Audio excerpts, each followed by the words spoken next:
We picture 1888 London exactly as the history books recorded, a gaslit, cobblestone metropolis choking on the soot of the Industrial Revolution. In the quiet corners of this city sits Arthur Vance, a clockmaker whose daily routine involves repairing the intricate, microscopic escapements of pocket watches. When a veiled client hands him a bizarre, pocket-sized brass astrolabe, that routine shatters. Arthur realizes the device is no timepiece. It is a localized mechanical cipher that, when properly aligned, projects coordinates mapping a specific grid beneath the city. A grounded, tactile object subverts the era's known mechanics, creating a bridge between the historical world and the hidden one.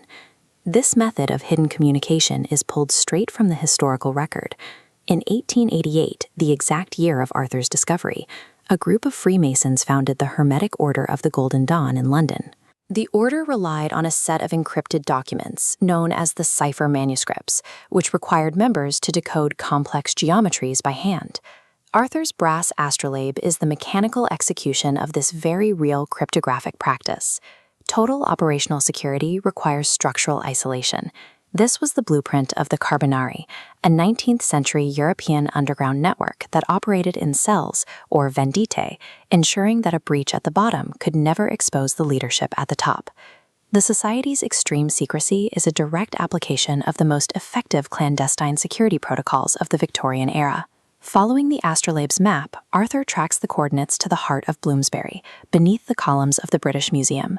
Finding a space to hide an organization beneath central London becomes possible when examining the work of Joseph Bazalgette. In the mid-1800s, he carved out sprawling subterranean brick vaults to build the city's new sewer and clean water networks. This public utilities expansion included vast, ornate subterranean spaces and steam-driven pumping engines, perfectly concealed from the streets above.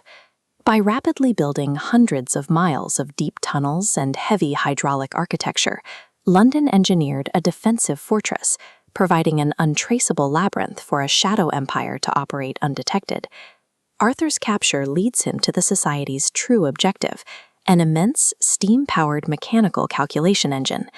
This machine is anchored in Charles Babbage's 1837 analytical engine, the world's first blueprint for a programmable general-purpose computer.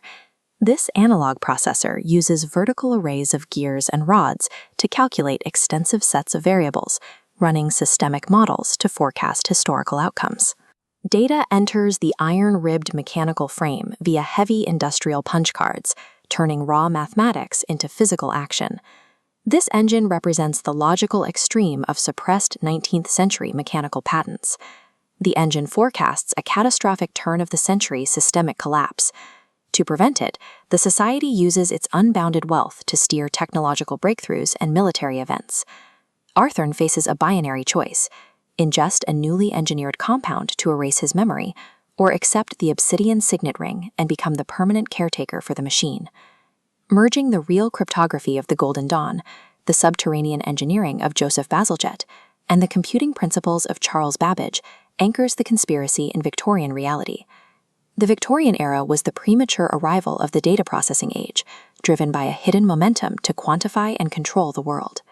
If the encrypted manuscripts, the computer blueprints, and the vast tunnels are all a matter of historical record, what other monolithic forgotten machines might still be ticking beneath the streets today?